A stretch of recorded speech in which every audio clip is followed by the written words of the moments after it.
스포츠를 통해 꿈을 이루고자 하는 사람들에게 도움이 되고 싶습니다. 안녕하세요, 어시스트입니다. 이번 시간에는 우리나라의 유소년 프로 계약과 관련해서 알아보려고 합니다. 해외 사례와 더불어 국내에서도 실시되고 있는 준프로 계약에 대한 내용이 있으니 참고하시면 좋은 내용이라 생각됩니다. 자, 그럼 바로 시작하겠습니다. 유소년 선수의 프로 계약은 보통 국가의 노동법에 따라 계약할 수 있는 나이가 다릅니다. 그 중에서도 잉글랜드의 경우는 만 16세부터 계약이 가능합니다. 대다수의 유럽 국가가 만 18세부터 계약이 가능하다는 점과는 차이점이 있습니다. 따라서 잉글랜드 클럽의 경우 이 기간에 우수한 유망주와 미리 계약하여 이적료 없이 영입해 많은 금전적 이득을 얻게 되었습니다. 이에 따라 다른 국가협회에서는 노동법 개정을 건의하기도 했었던 만큼 중요한 부분입니다. 우리나라의 경우 고등학교 졸업 후 프로 계약을 체결하는데 그 기간 사이에 해외로 이적하는 경우가 있어 많은 논란이 된 적이 있습니다. 그중 가장 많이 회자가 되고 있는 사례가 황희찬 선수입니다. 포항 유스 출신의 황희찬 선수가 2015년 포항과의 프로 계약 대신 오스트리아 잘츠부르크와 계약에 합의하며 큰 논란이 있었습니다. 잘츠부르크는 2014년 9월경 당시 포항 지철고 3학년 선수인 황희찬에게 영입 의사를 보였습니다. 선수 측은 그대로 떠나면 도유가 아니라 여겨 잘츠부르크의 포항과 이적료 협상을 벌일 것을 설득했습니다. 하지만 이견차가 커 협상은 결렬되었고 해외 진출 열망이 컸던 황희찬은 결국 포항과 계약을 하지 않고 이적을 하였습니다. 워낙 논란이 많이 되었던 탓에 그 이후에 진출한 선수들의 경우는 소속 구단과 먼저 프로 계약을 한 뒤 이적을 진행하게 되었습니다. 그러나 이렇게 진행한다고 해서 문제가 완전히 없어진 건 아니었습니다. 메탄고 출신의 전세진 선수는 2018 K리그 자유 선발에서 수원 삼성의 클럽 유스 우선 지명을 받아 수원 삼성에 입단할 예정이었습니다. 그러나 얼마 후 구단 측과의 사전 협의도 없이 네덜란드 팀 PSV 에인트호번에서 입단 테스트를 받았다는 사실이 드러나 논란이 되었습니다. 결국 구단의 설득으로 우여곡절 끝에 수원 삼성과 계약을 하게 되었지만 이처럼 근본적인 문제가 해결되지 않고서는 또다시 이런 일이 발생할 수 있다고 판단됐고 이에 따라 준프로 계약을 시행하게 되었습니다. 우리나라에서 성인이 아닌 선수들이 프로구단과 계약을 하는 것이 처음은 아닙니다. 2000년대 초중반 자유계약 제도하에서 중학교를 중퇴하고 프로구단과 계약을 하는 경우가 있었습니다. 그러나 이 선수들이 프로선수로 제대로 성장하지 못했을 경우 다른 진로를 모색하기가 어렵고 공부하는 선수로 만들려는 교육 목표에 위배된다는 의견 등에 따라 2006년 다시 드래프트 제도가 시행되었습니다. 드래프트 제도 하에서도 현 국가대표 김승규 선수가 중학교 졸업 후 울산과 프로 계약을 하는 경우가 있었는데 2007년 이후부터는 고졸 이상 또는 만 18세 이상인 자만 선발 대상이 되어 프로 계약을 맺지 못하게 되었습니다. 그러나 앞서 이야기 드렸듯이 고등학교 졸업 후 프로 계약 체결 기간 사이에 계속 문제가 발생하여 대한축구협회와 프로축구연맹은 지속적인 논의 끝에 준프로 계약 제도를 2018년에 도입하여 시행하게 되었습니다. 준프로 계약이란 프로 산하 유소년 클럽 소속 선수가 프로 경기 출전을 위하는 계약을 말합니다.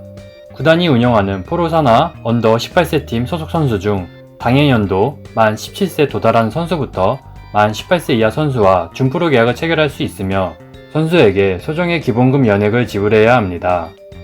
또한 수당도 클럽 선수 간 합의에 따라 가능해지며 잉글랜드에서는 장학금 명목으로 월급이 주어지고 기본급은 국제축구연맹 규정상 이적료 발생의 근거가 되는 연봉 수준으로 측정했습니다.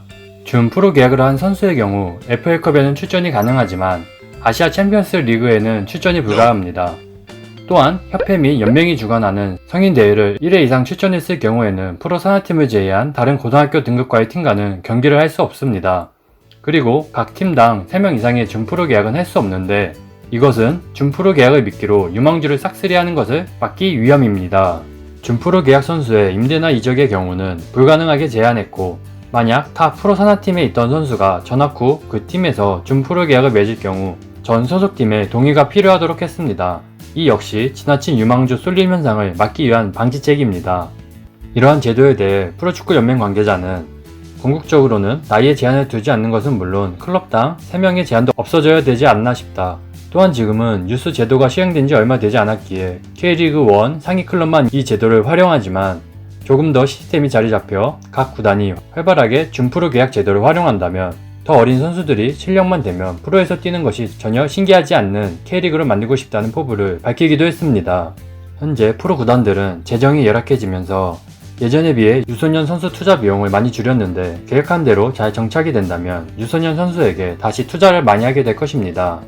이러한 경향은 K리그 구단들이 유소년 육성 정책을 통하여 자신들이 키운 선수들을 성인팀에 활용함을 목적으로 한 정책을 쓰고 있기 때문에 이 준프로 계약을 통한 이른 나이에 성인 무대에 데뷔하는 경우는 더 많아질 것으로 보입니다.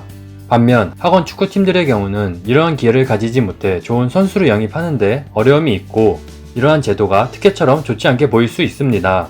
하지만 준프로 계약 선수의 경우는 앞서 언급했듯이 프로 산하팀들과의 경기를 제외하고는 출전할 수 없기 때문에 경기력 측면에서 이득을 볼 수 있는 부분이 있습니다. 추후 논의를 거쳐 K3, K4 팀들과 협력하여 비슷한 제도를 운영하거나 아니면 다른 좋은 대안을 협회 일선 지도자 및 관계자들이 많은 시간을 가지고 좋은 의견을 도출하여 시행하는 것이 우리나라 축구가 발전하는데 한 단계 나아가는 것이지 않을까 생각됩니다. 일부 학부모님들 중에 우선 지명 제도나 준프로 계약 제도가 선수들에게 오히려 족쇄가 되어 선수 활동하는 데 문제가 될 수 있다고 이야기하지만 대부분 해외 활동을 목적으로 하거나 더 큰 계약금을 받는 데 있어서 우선 지명보다는 외부팀 활동이 유리하다는 그릇된 시각에서 오는 잘못된 견해로 보입니다. K리그 산하 선수가 해외 구단을 활동하더라도 언젠가는 국내 구단으로 리턴해야 하는 것이 대부분입니다. 해외 구단에서 성공적인 선수 활동을 이어갈 수 있는 경우도 손흥민, 황희찬, 이승우 등 그 사례는 극히 드문 사례라고 볼 수 있습니다. 구단과의 관계를 원활히 하며 향후 미래까지 생각한 사례는 권창훈 선수같이 원 소속팀에서 일정 기간 활동과 대표팀 활동으로 그 역량을 인정받은 후 해외팀으로 활동하는 것이 더 합리적인 선택이라고 여겨집니다. 이러한 국내 사례 등으로 볼 때 결론적으로 선수와 학부모 입장에선 제도와 정책을 이해하고 그에 맞는 선수 활동을 위한 진로 설계를 하는 것이 더 합리적으로 보여집니다. 선수 활동은 1, 2년 단기간으로 모든 성과를 이야기할 수 없습니다. 따라서 10년 이상 선수 활동을 위한 해안이 필요할 것입니다. 오늘은 저희의 네 번째 영상으로 우리나라의 유소년 선수 프로 계약과 관련해서 알아봤습니다. 영상이 도움이 되셨다면 구독과 좋아요를 부탁드리며 궁금하신 점은 댓글로 남겨주세요. 감사합니다.